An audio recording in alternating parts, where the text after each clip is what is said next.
Kia ora, it's Kathryn here from Help. It can be really helpful for survivors and to end sexual violence if people in the community know more about sexual violence. But this might not be the right time for everyone, so this is for you, just if you're interested. During lockdown, I'm going to be answering some common questions and offer some things that survivors have told us that they would like people to know. It might touch on some sensitive issues for you, so please take care of yourself if you need to. If you have a specific question you'd like me to respond to, please message us on Facebook or email me k.mcphillips@helpauckland.org.nz. Recovery from the impacts of sexual violence is helped or harmed by the actions and attitudes of the people around us. This means that every one of us can make a difference. So today's question: why do so many survivors blame themselves for having been sexually abused or assaulted? So first up, blaming yourself or holding yourself responsible for a terrible event can actually serve a positive function. If you think that it happened because of something you did, like getting into a car with someone or deciding to walk home from the bus stop or going to a bedroom with someone at a party, if you think it happened for one of those reasons, then you are in control. The logic of this is that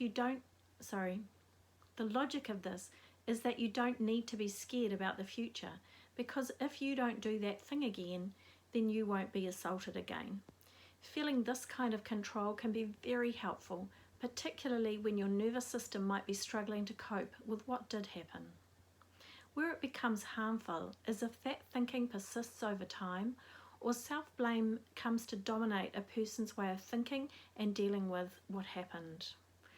One of the ways that this happens is when that self-blame is confirmed by other voices.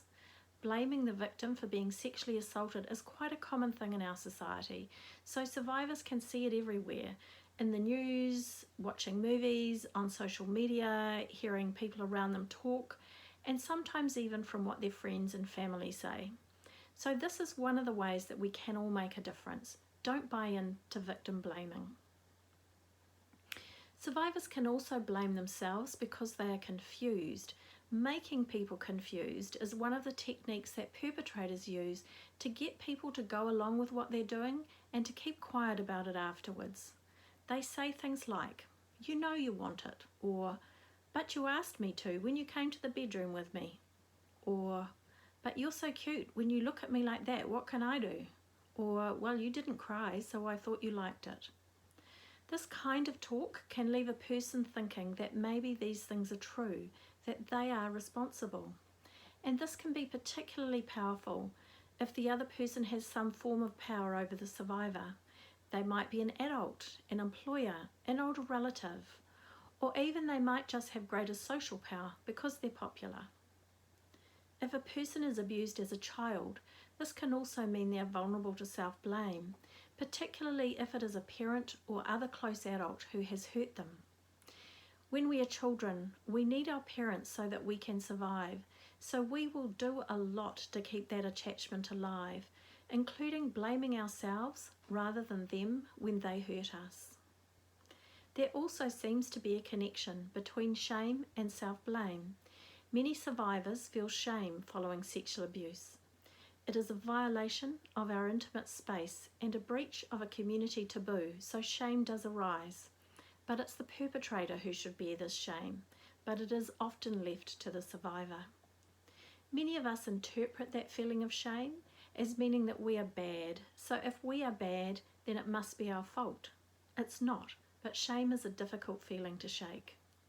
So how can we respond in ways which don't reinforce the self-blame that a survivor might be carrying? It can be helpful to acknowledge what is associated with the self-blame and then to disagree with the blame itself. Say things like, "I can understand that you might not choose to go off with someone like that again, but it wasn't your fault. He needed to check that you wanted that part of it to do that with him." Or, "I get that you want to keep thinking that your uncle was an okay guy, but no one should ever do that to any kid. It's on him, not on you." Or, "Agreeing to go to the bedroom is not agreeing to be sexual with someone. He needed to ask you if you wanted to have sex with him." Self-blame is also a hard thing to shake, so you might need to persist with these gentle challenges.